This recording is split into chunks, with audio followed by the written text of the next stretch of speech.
Let's turn my headphones up a little bit and we can go. Let's get it. North, west, south, east. Hey, call the state your name, you online with the G. North, west, south, east. Where you from? What's on your mind? What you know? What you think? North, west, south. Hey, it's all good on some things, we just agree to disagree. North, west, south, east. Oh yeah, you're in the circle with the chief with true speeds. Hey, what's on your mind? Hey, let's talk about it. What's going down in your town? Hey, let's talk about it. Rep your city, state, and side. When we talk about it, truthfully speaking, it's where everybody talking about it. Yeah, we worldwide when they talk about us. Inspiring, changing lives when they talk about us. Special guests, open panel, all type of topics, changing information, free your mind, iron sharpen iron. Yeah, we online with the check-in. You better know we outside with the check-in. Man, we going worldwide with the check-in. Like, share, subscribe when the Chiefs about to check in. Yeah, it's going down. Check in. Sharing knowledge of the mind when we check in. Make sure you like, share, subscribe. You check in, hit the bell, get notified when the Chiefs about to check in. Yeah. This is how it's going down, man. This is the new wave of internet radio, podcasting. Yeah, truthfully speaking, Chief Cali. Yeah, check in. One time for your host checking in. Yeah, the one and only Chief Cali.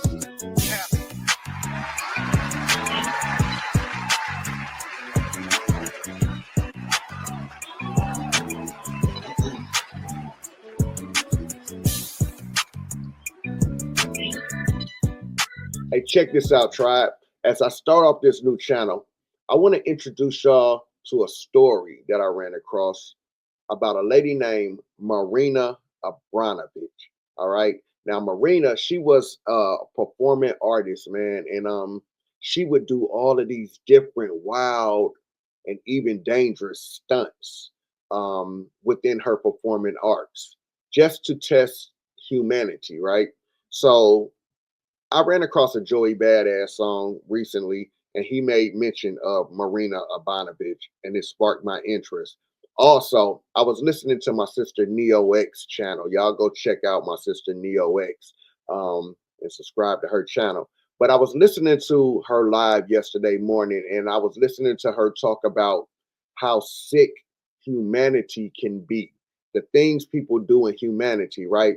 And when I heard that, it brought me back to the story of Marina Abronavic and her Rhythm Zero experiment. So if you've never heard of the Rhythm Zero experiment, this experiment put her in a room as a performing artist where she sat there and let the crowd do whatever they wanted to do to her for 6 hours. There were items on the table that any item they could use. And y'all might want to check this out because it starts out kind of easy, but then this story gets kind of dark when you're dealing with humanity and when you remove consequences. So check this out. Let's check out the story of, or let's check out the performing art of Marina Abronavic Rhythm Zero performance. Check this out. I'm watching it for the first time, just like y'all, so you're gonna get my live reaction. But let's check it out. Today we are going to be exploring one of the darkest performance pieces ever made. A performance that lifts a veil on some very serious taboos and explores them to a degree closer than almost any other art piece. It was called Rhythm Zero, and it was performed by a Serbian artist named Marina Abronavic, a person who often stretched the boundaries of her own artistic world to make a grander point. Rhythm Zero is often considered to be the ultimate example of this, and the concept was very simple. What would happen if Marina left herself in a room for 6 hours with a crowd of people and told them that they could do anything that they wanted to her in that time? That's what Rhythm Zero was, and by all accounts, it was one of the most revealing performance pieces of the last 100 years. Yeah, that's crazy. I wonder what even made her. Now I haven't watched any background stories on her. I don't know what would cause her to even want to do something like this, to where she's allowing people to, she's being vulnerable to people and allowing people to do anything they want to do to her. That's very interesting.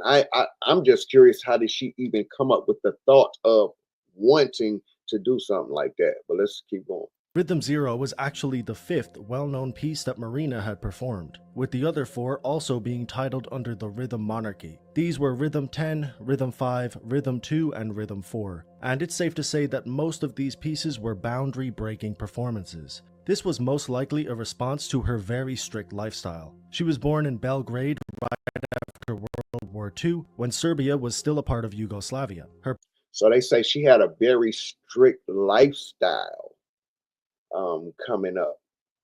Mm, that's that's a very strict lifestyle. Maybe this could be play into her performing arts. I don't know, but that's interesting. Parents were so strict that until she was 29 years of age, she wasn't allowed to leave her house after 10 o'clock. She was actually doing these performance pieces while this insane curfew was sanctioned, so keep that in mind. With that being said, let's talk about some of the earlier pieces that were the precursor to Rhythm Zero.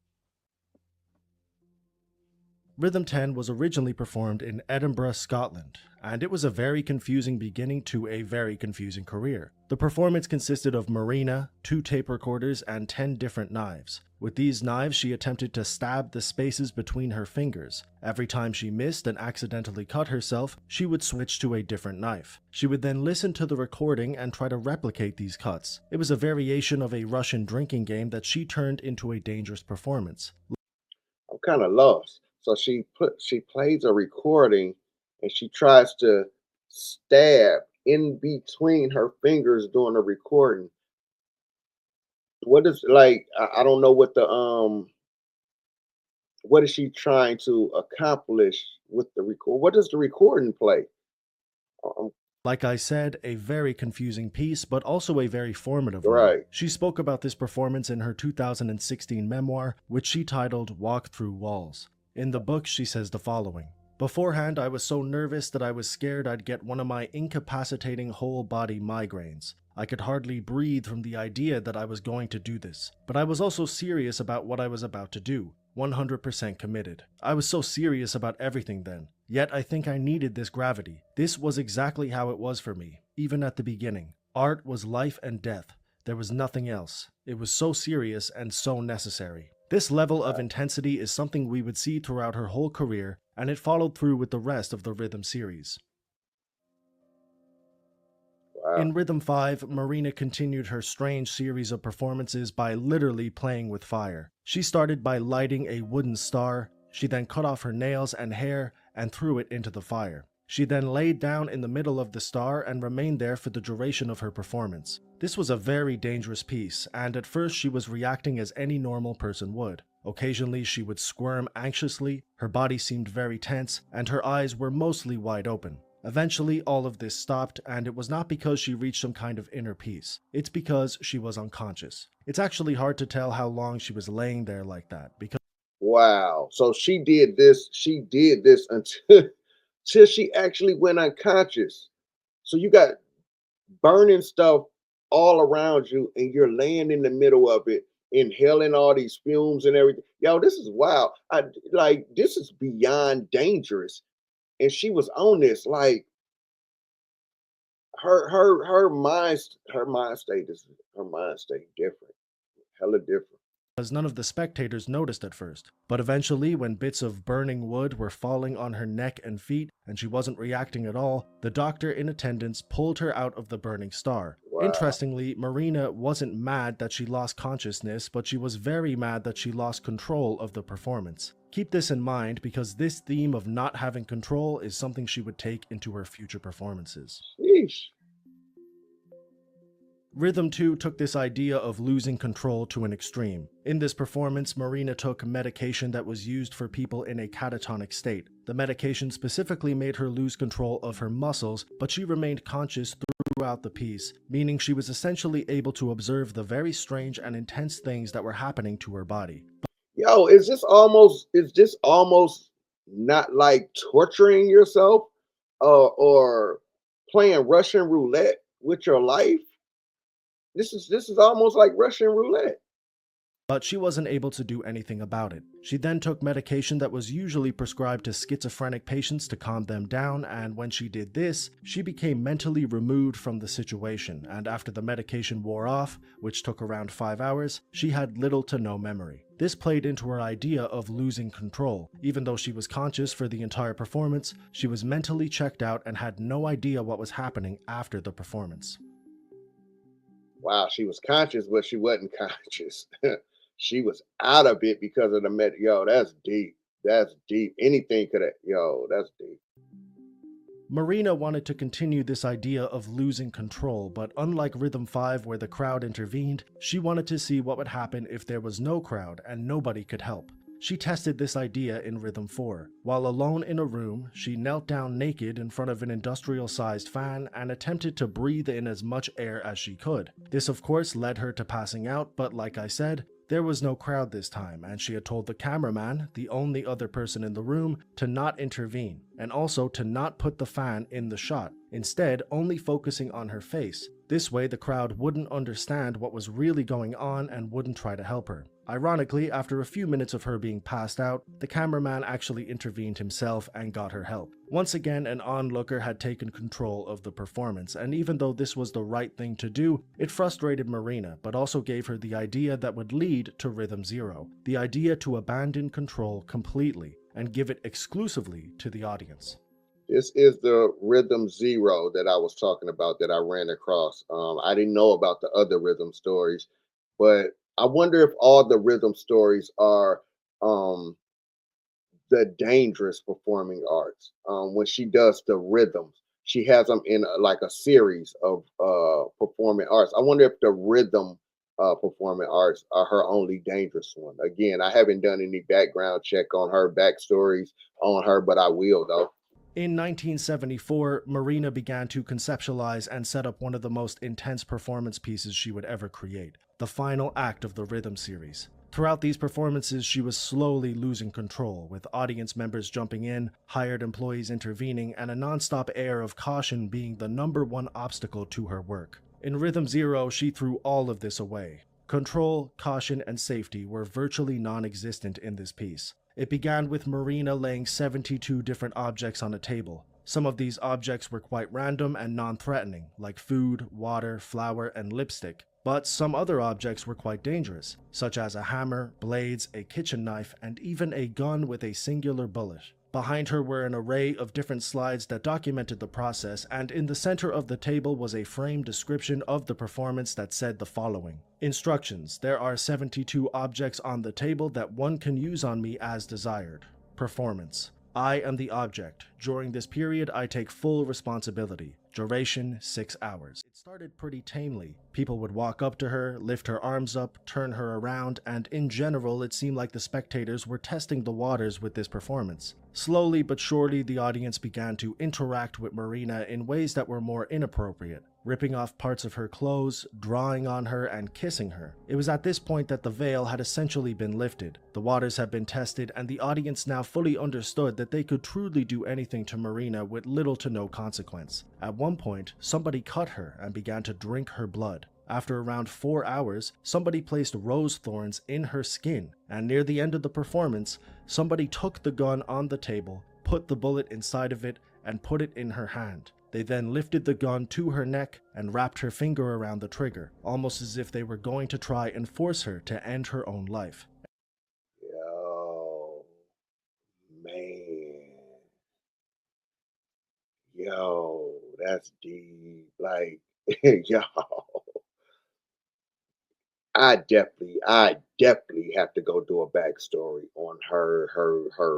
I gotta know how did she get here? Yo,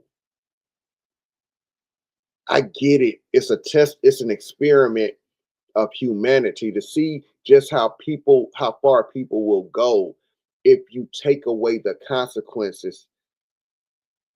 Yo, I'm telling you, when I heard my sister Neo X saying, there's some real sick people in humanity, yo, this is showing right here exactly what she's talking about. If you remove consequences from people, man, maybe this is why some people really do need religion.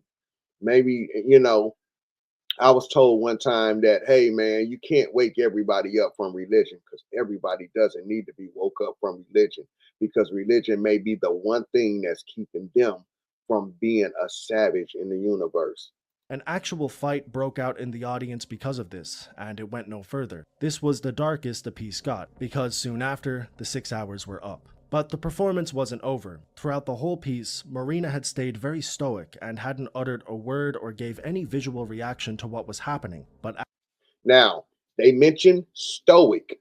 Stoic is another thing that I'll be doing over here on this channel. I started it over on my other channel, showing you some of the stoic videos, and I'll bring those videos over here to this channel also, because that is one of the things I do want to touch more on.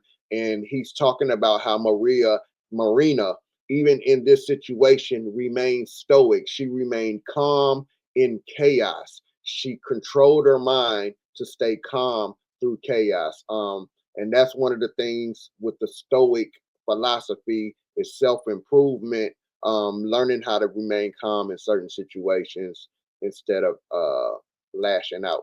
after the 6 hours, she began to pace around the room very slowly. She looked directly at the people who had done this to her, and the reactions were mixed, with some people looking and other people running out of the room. This part of the performance was not revealed beforehand. People didn't know that she was going to do this, and in a way it proved that people couldn't truly confront what they had done. History of Yesterday summed this up well, saying the experiment proved the evil side of humanity is somehow contained because each of us needs to face the social consequences of our bad behavior. Without these consequences, things change very quickly. This is an idea we have looked at many times, and the results are usually quite consistent. Things like the Milgram experiment, the Stanford prison experiment, and Marina's Rhythm Zero all stripped away consequences and replaced it with new rules, descriptions, and orders, and the result was the same. People Yo, I remember the Stanford prison experiment. I might do a video on that one too.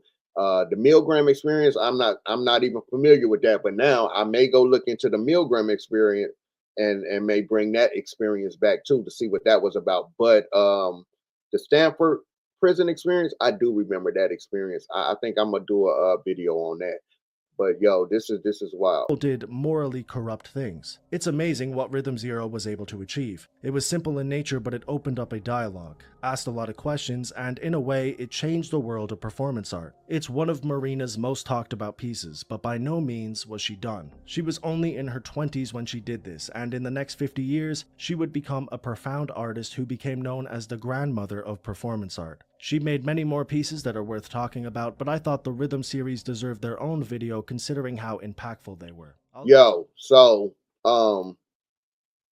I definitely gotta go check more into Marina Abramovic, get a backstory on her, what she got going on and everything. Um, I saw somewhere where somebody called her a witch. Some people were calling her a witch. I don't know why they called her a witch. I don't know what that was all about. But this experiment. Yo, just imagine this.